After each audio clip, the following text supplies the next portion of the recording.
بسم اللہ الرحمن الرحیم۔ السلام علیکم ورحمۃ اللہ وبرکاتہ۔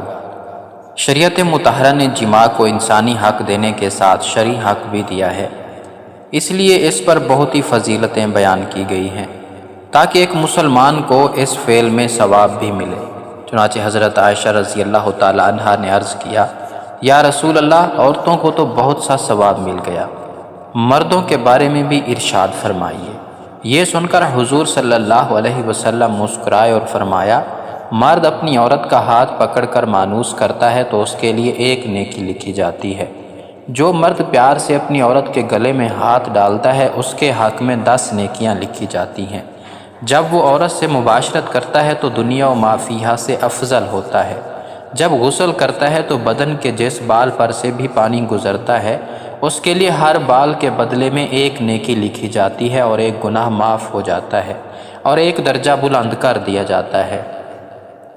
اور غسل کرنے کے عوض میں جو چیز دی جاتی ہے وہ دنیا اور ما فیہا سے بہتر ہوتی ہے، اور بے شک اللہ تعالیٰ اس پر فخر کرتا ہے اور فرشتوں سے کہتا ہے کہ میرے بندے کی طرف دیکھو کہ ایسی سرد رات میں غسل جنابت کے لیے اٹھا ہے اور وہ اس بات پر یقین رکھتا ہے کہ میں اس کا رب ہوں۔ تم اس بات پر گواہ رہو کہ میں نے اس کو بخش دیا۔ جمعرات اور جمعہ کو ہم بستر اور غسل کرنے کی ترغیب اس لیے دی گئی ہے کیونکہ مردوں کو نماز جمعہ کی ادائیگی کے لیے جامع مسجد جانا ہوتا ہے تاکہ آتے جاتے کہیں نظر پڑنے سے طبیعت میں کسی قسم کی پراگندگی پیدا نہ ہو، اور خواہش نفس سے اطمینان ہونے کے سبب نماز اور جمعے کے خطبے میں دل جمی حاصل ہو جائے۔ حدیث نبوی صلی اللہ علیہ وسلم ہے، مرد کا اپنی بیوی کے ساتھ اکٹھے ایک بستر میں سونا افضل ہے، الا یہ کہ کسی ایک کو عذر ہو، اس لیے کہ مقصد ہم بستری کرنا نہیں ہے بلکہ مقصد بیوی کے دل کو خوش کرنا ہے۔ بیوی کے دل کو خوش کرنے کے لیے ایام کے دنوں میں بھی اس کے قریب ہو جانا گویا انبیاء علیہ السلام کی سنت مبارکہ ہے۔ حضور علیہ السلام نے ارشاد فرمایا، اپنی بیوی سے جماع کرنا بھی صدقہ ہے اور اس پر بھی ثواب ملتا ہے۔ صحابہ کرام رضی اللہ تعالی عنہم اجمعین نے عرض کیا، یا رسول اللہ صلی اللہ علیہ وسلم، ایک شخص اپنی بیوی سے نفسانی خواہش پوری کرتا ہے، اس میں بھی ثواب ہے؟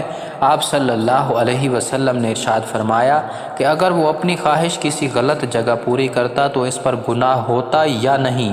صحابہ کرام رضوان اللہ علیہم اجمعین نے عرض کیا، یا رسول اللہ ضرور۔ فرمایا، جب گناہ سے بچنے کے لیے حلال جگہ اس کو صرف کیا تو ضرور ثواب ملے گا۔ نیز حدیث شریف میں آتا ہے کہ جو شخص اپنی بیوی سے جماع کا ارادہ رکھتا ہو تو بے ستر ہونے سے پہلے یہ دعا پڑھ لے، اس لیے کہ اگر اس صحبت سے ان کے درمیان اولاد مقدر ہوئی تو اس کو شیطان کبھی ضرر نہیں پہنچا سکے گا۔ وہ دعا یہ ہے، بسم اللہ اللہم جنبنا الشیطان وجنب الشیطان ما رزقنا، جس کا ترجمہ ہے، اللہ پاک کے نام کے ساتھ شروع کرتا ہوں، اے اللہ ہم کو شیطان سے بچا اور آپ اس سے جو اولاد عطا فرمائیں اس کو بھی شیطان سے بچا۔ رسول اللہ صلی اللہ علیہ وسلم کا ارشاد ہے، اگر اس ملاپ میں حمل ٹھہر گیا تو اس بچے کو شیطان نقصان نہیں پہنچا سکے گا۔ یہ دعا سطر کھولنے سے پہلے پڑھنی چاہیے۔ اگر سطر کھولنے کے بعد یاد آئے تو دل سے پڑھیے، زبان سے نہیں، اور دعا میاں بیوی دونوں کو پڑھنی چاہیے۔ شیطان کے نقصان نہ پہنچانے کے مطلب میں علماء نے کئی مطلب بتائے ہیں، مگر ایک عمدہ مطلب بعض علماء نے یہ بیان فرمایا ہے کہ اس بچے کا ایمان محفوظ رہے گا، شیطان اس کو ایمان سے ہٹا نہیں سکے گا۔ اللہ اکبر، کتنی بڑی دولت ہے ایک دعا کی برکت سے بچے کا ایمان محفوظ ہو جائے۔ عین صحبت کی حالت میں بولنا بھی مناسب نہیں، نہ ہی اس وقت بیوی کے علاوہ کسی اور سے جماع کرنے اور لطف اندوز ہونے کا خیال ذہن میں ہونا چاہیے، ورنہ یہ بھی زنا کے مترادف ہوگا۔ میاں بیوی کو ایک دوسرے کا پورا بدن دیکھنا جائز ہے، کوئی گناہ نہیں، مگر بلا ضرورت اچھا نہیں۔ حضرت ابی ہریرہ رضی اللہ تعالیٰ عنہ سے روایت ہے کہ اللہ کے رسول صلی اللہ علیہ وسلم نے فرمایا، اس ذات کی قسم جس کے ہاتھ میں میری جان ہے، کوئی مرد نہیں جو اپنی بیوی کو اس کے بستر کی طرف بلائے اور وہ انکار کرے، مگر وہ جو آسمان میں ہے اس سے ناراض رہتا ہے یہاں تک کہ وہ شوہر اس سے راضی ہو جائے۔ حضرت ابی ہریرہ رضی اللہ تعالیٰ عنہ فرماتے ہیں کہ رسول اللہ صلی اللہ علیہ وسلم نے نماز پڑھائی اور فرمایا، اپنی جگہ پر بیٹھے رہو، اپنی جگہ پر بیٹھے رہو۔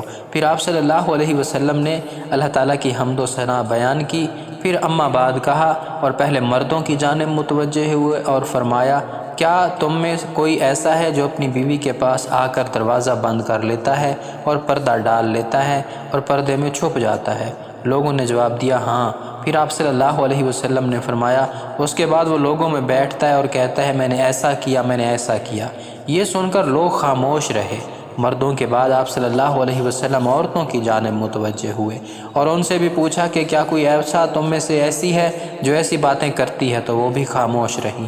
لیکن ایک نوجوان عورت اپنے گھٹنے کے بل کھڑی ہو کر اونچی ہو گئی تاکہ آپ صلی اللہ علیہ وسلم اسے دیکھ سکیں اور اس کی باتیں سن سکیں۔ اس نے کہا اللہ کے رسول، اس قسم کی گفتگو مرد بھی کرتے ہیں اور عورتیں بھی کرتی ہیں۔ آپ صلی اللہ علیہ وسلم نے فرمایا جانتے ہو ایسے شخص کی مثال کیسی ہے؟ پھر خود ہی فرمایا اس کی مثال اس شیطان عورت کی سی ہے جو گلی میں کسی شیطان مرد سے ملے اور اس سے اپنی خواہش پوری کرے اور لوگ اسے دیکھ رہے ہوں۔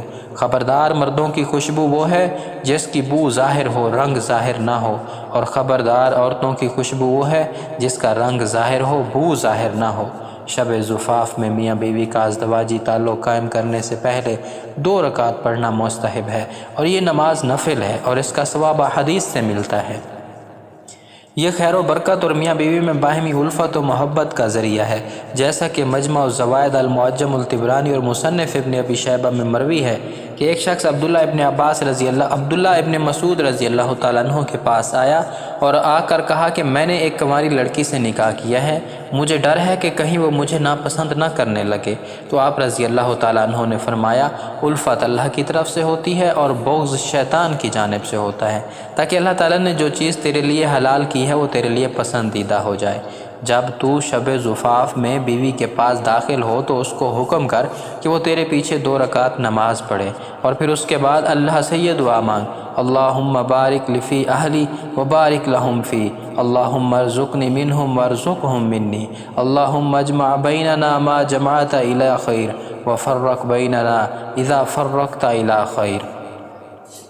حضرت عمر فاروق رضی اللہ تعالیٰ عنہ کے پاس ایک شخص آیا، گرد و غبار سے اٹا ہوا تھا، بال بکھرے ہوئے تھے، اس کے ساتھ اس کی بیوی بھی تھی اور وہ کہہ رہی تھی کہ اے امیر المومنین میں اس کے لیے نہیں ہوں، نہ ہی یہ میرے لیے ہے۔ آپ نے جان لیا کہ عورت اپنے شوہر سے نفرت کرتی ہے، اس لیے آپ نے شوہر کو حکم دیا کہ وہ غسل کرے اور اپنے سر کے بالوں کو کتروا لے، ناخن کو ٹھیک کتروا لے۔ جب شوہر فارغ ہو کر آیا تو آپ نے کہا کہ اپنی بیوی کے سامنے آؤ۔ بیوی نے دیکھا تو دم بخود رہ گئی اور نہ پہچاننے کی وجہ سے پیچھے ہٹنے لگی۔ پھر جب پہچان لیا تو اس کا بوسہ لیا اور اپنے دعوے سے دستبردار ہو گئی۔ حضرت عمر فاروق رضی اللہ تعالیٰ عنہ نے فرمایا تمہیں ان کے ساتھ اسی طرح کا برتاؤ کرنا چاہیے، اللہ کی قسم انہیں یہ پسند ہے کہ تم ان کے لیے آراستہ پیراستہ رہو جیسے تم چاہتے ہو کہ وہ تمہارے لیے ہی بنی سنوری رہیں۔ مسند احمد میں ہے، سیدنا عبداللہ ابن عباس رضی اللہ تعالیٰ عنہما سے روایت ہے کہ نبی کریم صلی اللہ علیہ وسلم نے فرمایا جو آدمی اپنی بیوی کے پاس آنے سے پہلے یہ دعا پڑھتا ہے بسم اللہ اللہم جنبنی الشیطان وجنب الشیطان ما رزقنا، جس کا ترجمہ ہے اللہ کے نام کے ساتھ اے اللہ مجھے بھی شیطان سے بچا اور اس اولاد کو بھی شیطان سے محفوظ رکھ جو تو مجھے عطا کرے۔ اگر میاں بیوی کے اس تعلق میں اولاد کا فیصلہ کر دیا گیا تو شیطان کبھی بھی اس کو نقصان نہیں پہنچا سکے گا۔